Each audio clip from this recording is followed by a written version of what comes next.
I love it. Everyone's so scared of China. How to curb China's grip on rare earths from the Japanese Financial Times. Tech stocks head for the worst week since April after $1.2 trillion AI sell off. That's interesting, isn't it? $1.2 trillion, and that's a little bit more than Elon Musk is supposed to be getting if he hits his targets. Money too tight. Pressure in overnight US funding markets does not appear to be going away by itself. Time to stop passing the parcel on welfare. So she wants austerity. This is kind of a bit, I don't want to say obscure, but it's hard for some people to get. Maybe some repo ructions could be a good thing. And that is to do with how much confidence banks have in each other and therefore the whole banking system. They're called repurchase agreements, repo loans. Overnight banks lend each other huge amounts of money and do certain deals off the back of that, and the amount they charge each other is the repo rate. Musk, as we said, celebrates $1 trillion Tesla pay vote victory. Let's see if he gets it. A new home to Sotheby's. The Breuer building remains a brutalist masterpiece. Is that in America? Who knows?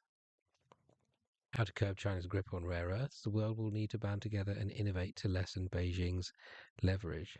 Apparently, they call it rare earths, but they're not so hard to find. The difficulty is extracting them.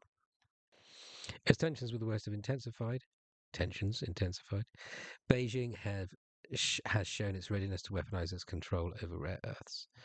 A new wave of Chinese export restrictions on the group of 17 metallic elements this year has unsettled manufacturers worldwide that depend on them to produce everything from smart devices and electric vehicles to military equipment. Alternatives remain limited. China accounts for 66% of all mine supply and 88% of all global refined supply. Following the October 30th summit between US President Donald Trump and Chinese President Xi Jinping, Beijing delayed some of its planned controls, but the demonstration of dominance was made. Now, they're making out here at the FT as though China are naughty, but I don't think they started this, did they? This whole tariff war. Yes, they had a low exchange rate, which helped them export, but still. China's near global monopoly in rare earths will not be usurped soon. It's achieved its grip, overcoming the hold the US once exerted since the 1980s through decades of strategic planning and sustained state support. They make it sound like that's bad. They knew what they were doing and they did it, which shows no sign of abating. Efforts to reverse things and replicate China's supply chain elsewhere today would be costly, time-consuming, and inefficient.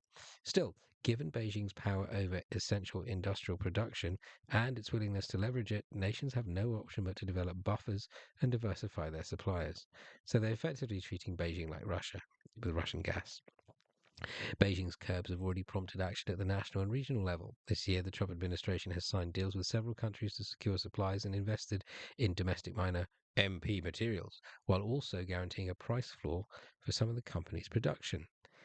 So that means no matter what you do, we're going to give you this much money. The EU has set targets for domestic rare earth production supported by faster approval processes. Beginning to shift the balance will take time, but coordinated international coalitions could lower some of the obstacles and speed up the process. So this is mining, isn't it? One issue is that although rare earths are actually as abundant in the Earth's crust as other key metals, their deposits are scattered and difficult to access.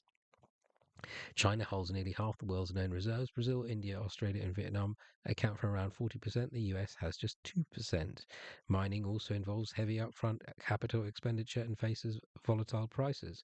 Governments need to support extraction with incentives, including price insurance. This is that price floor, isn't it? The costs and risks, including China's ability to flood markets with cheap supply, could be mitigated through combined investment, offtake agreements that lock in demand, and accelerated permit procedures. The G7's pledge to create standards-based markets that ensure traceability would further strengthen this coordination. Now, why do they want to do traceability? To prove that they aren't getting them from China. It's not about protecting the poor children that have to go down the mine, is it? A nice bit of supply chain transparency in real time would be good for that. Expertise across rare earth supply chain is also unevenly distributed. Countries rich in reserves may excel at extraction, but can lack refining and processing capabilities. Outside China, Malaysia, Japan, and even the EU have specialisms in processing certain materials. Joint efforts are also needed to advance research and development. For instance, rare earths recycling, which is still in its infancy, could cut the need for new mines while limiting environmental harm. Finding alternatives can help too. Car makers are already developing rare earth free technologies for magnets and motors. Global leaders have been asleep at the wheel as their economies have become dependent on China's low cost rare earths. Beijing's willingness to exploit that oversight is a valuable card in its standoff with US. Western countries now have no choice but to accelerate their own access to rare earths. China will not be cut out of supply chains, but its ability to wield the rare earths weapon can be reduced. That means teaming up, pooling expertise, and innovating, just as Beijing's done in the face of US restrictions on advanced chips. Building up resilience will take years, but a lack of concerted action today only strengthens China's hand. I love it. Everyone's so scared of China. It's amazing, isn't it? Dear, oh dear. These people used to be poor